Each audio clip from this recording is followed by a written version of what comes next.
ഇന്ന് ഉച്ചക്കത്തെ സ്പെഷ്യല് കുറച്ച് കഷ്ണം മീനുണ്ട്. അത് മുളകിട്ട് വറ്റിച്ചെടുക്കുക എന്നിട്ടാ. അപ്പോൾ അതിന് ഞാൻ ആദ്യം ചീനച്ചട്ടി അടുപ്പത്ത് വെച്ച് അതിലേക്ക് കുറച്ച് വെളിച്ചെണ്ണ ഒഴിച്ച് കൊടുത്തിട്ടുണ്ട്. അതിലേക്ക് ഒരു 5-6 വെളുത്തുള്ളിയും ഒരു കഷ്ണം ഇഞ്ചി നീളത്തിൽ കട്ട് ചെയ്തും കൂടി എണ്ണയിലേക്ക് ഇട്ട് കൊടുക്കുക.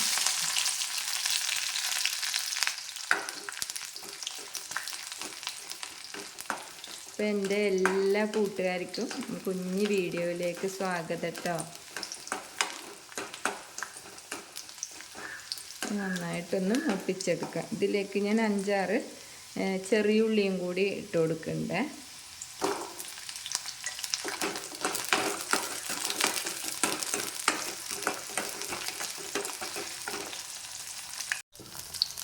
ഇതിലേക്കൊരു 1.5 സ്പൂണ് പിന്നെ സാദാ മുളക് പൊടിയാണ് ഇട്ട് കൊടുക്കുന്നത്. സാദാ മുളക് പൊടിയും കൂടി ഇട്ടിട്ട് ഒന്ന് നന്നായിട്ടൊന്ന് ഒപ്പിച്ചെടുക്കുക. ഇതിലേക്കൊരു വലിയ ടേബിൾ സ്പൂണ് കാശ്മീരി മുളക് പൊടിയും കൂടി ഇട്ട് കൊടുത്തിട്ടുണ്ട്. ഇതൊന്ന് ചൂടാക്കിയിട്ട് അതേ ചീനച്ചട്ടിയിലേക്കും കുറച്ചും കൂടി വെളിച്ചെണ്ണ ഒഴിച്ച് കൊടുത്തിട്ടുണ്ട്. അതിലേക്ക് ഇത് 2 തക്കാളി കഴുകി അതിൻ്റെ ഇതൊക്കെ മുത്തൊക്കെ കട്ട് ചെയ്ത് അതും കൂടി ഇട്ട് കൊടുത്തിട്ടുണ്ട്.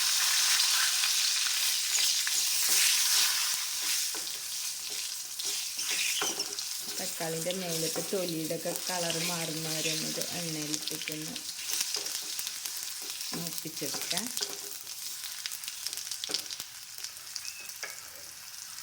തക്കാളി ഇത് ഏകദേശം ഇതേപോലെ ആയപ്പോൾ ഞാനത് തീയൊക്കെ ഓഫാക്കിയിട്ട് ഇറക്കി വയ്ക്കുക കേട്ടോ. ഇനി ഇഞ്ചിയും വെളുത്തുള്ളിയും ചെറിയ ഉള്ളിയും മുളകും ഒക്കെ കൂടി മൂപ്പിച്ചതും 2 തക്കാളിയൊക്കെ കൂടി മിക്സിയിലിട്ടിട്ട് ഒന്ന് നന്നായിട്ട് അരച്ചെടുക്കുന്നുണ്ട്. ഇത് ഈ തക്കാളീൻ്റെതായി മേലത്തെ തൊലി ഞാൻ പൊളിച്ച് കളഞ്ഞിട്ടുണ്ട് കേട്ടോ. എന്നിട്ട് ജാറിലേക്ക് ഇട്ട് കൊടുക്കുകയെന്നേ. എല്ലാം കൂടി മിക്സീൻ്റെ ജാറിലേക്ക് ഇട്ടിട്ടുണ്ട്. ഇനി കുറച്ച് വെള്ളം ഒഴിച്ചിട്ട് നന്നായിട്ട് അരച്ചെടുക്കാം.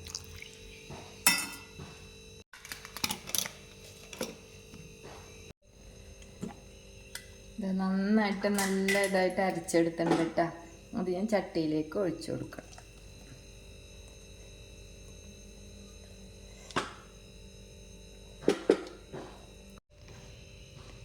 മിക്സിൻ്റെ ജാറിലേക്ക് കുറച്ചും കൂടി വെള്ളം ഒഴിച്ചിട്ട് അതും കൂടി ആക്കി കൊടുക്കണ്ടേ.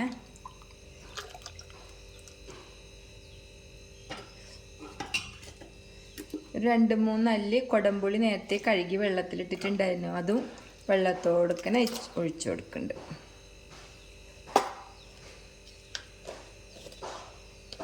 ഒരു 1/4 ടീസ്പൂൺ മഞ്ഞൾപ്പൊടി. ഉപ്പ് ഇപ്പോൾ കുറച്ചിട്ട് കൊടുക്കുന്നുണ്ട്. പിന്നെ നോക്കിയിട്ട് ഇട്ട് കൊടുക്കുക.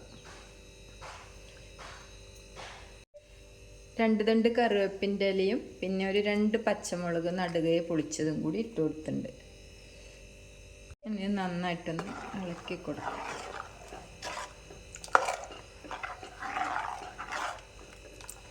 നല്ല കറിയാട്ടോ. ഇങ്ങനെ തക്കാളിയൊക്കെ ഇതുപോലെ നമ്മൾ എണ്ണയിലൊക്കെ മൂപ്പിച്ചിട്ട് അരച്ചിട്ടൊക്കെ വെച്ച് കഴിഞ്ഞാൽ തേങ്ങയൊന്നും അരക്കേണ്ട ആവശ്യമില്ല. നല്ല കൊഴുപ്പും ഉണ്ടാവും, നല്ല രുചിയാവും കേട്ടോ. ഞാൻ 5-6 വെളുത്തുള്ളിൻ്റെ ചെറിയ അല്ലികളാണ് കേട്ടോ ചേർത്തത്.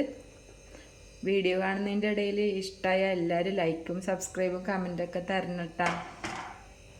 ഇതിലേക്ക് ഞാൻ മീനും കൂടി ഇട്ട് കൊടുക്കുന്നുണ്ട്. ഇത് സ്രാവ് വന്നിട്ടാ, പച്ച സ്രാവിൻ്റെ കഷ്ണങ്ങളാണ്.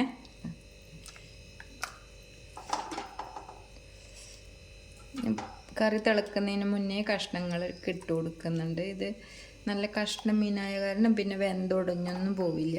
നമ്മളിത് ഇട്ടപാടൊന്നും ഇളക്കാതിരുന്നാൽ മതി.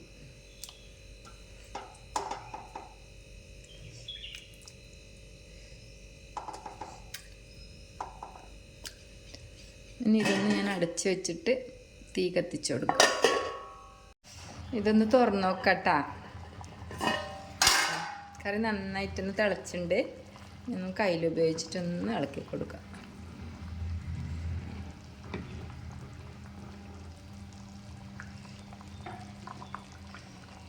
അടച്ച് വെച്ച് നന്നായി വേവിച്ചെടുക്കട്ടെ.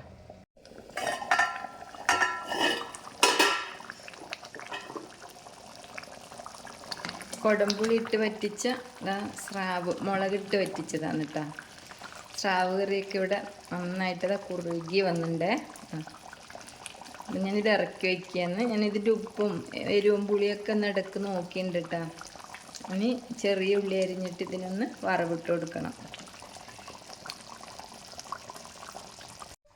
അപ്പോൾ കറി മുളകിട്ട് വറ്റിച്ച കൊടംപുളിയൊക്കെ ഇട്ട സ്രാവ് കറി ഇവിടെ ഇറക്കി വയ്ക്കുകയാണ്. ഇറക്കി വെച്ചു. ഇനി ഇതിലേക്ക് കുറച്ച് ചെറിയ ഉള്ളിയൊക്കെ അരിഞ്ഞ് വറവിട്ട് കൊടുക്കണം. ചീനച്ചട്ടി അടുപ്പത്ത് വെച്ചിട്ടുണ്ട്.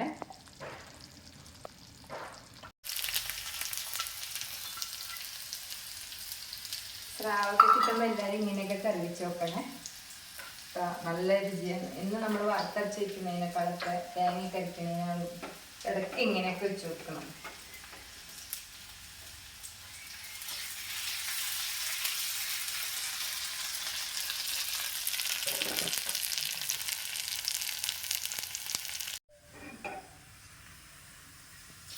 ഇത് വറവിട്ട് കൊടുക്കും കേട്ടോ.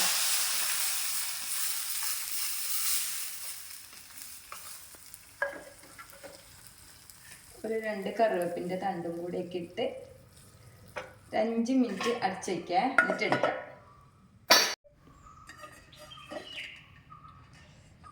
ഇതാ എൻ്റെ കറി നല്ല ടേസ്റ്റി ആയത്, കാണാനൊക്കെ ഭംഗിയുള്ള നല്ല കുറുകിയ കറിയായിട്ട് സ്രാവ് മുളകും കൊടംപുളിയൊക്കെ ഇട്ട് വറ്റിച്ചത്. അതിങ്ങനെ കട്ടിയിലാവുന്നത് കേട്ടോ നല്ലത്. ഒരുപാട് ലൂസായ ടേസ്റ്റ് ഉണ്ടാവില്ല. അപ്പോൾ എൻ്റെ വീഡിയോ കണ്ടിട്ട് ഇഷ്ടമായ എല്ലാവരും ലൈക്കും സബ്സ്ക്രൈബും കമൻറ്റൊക്കെ തരണം കേട്ടോ.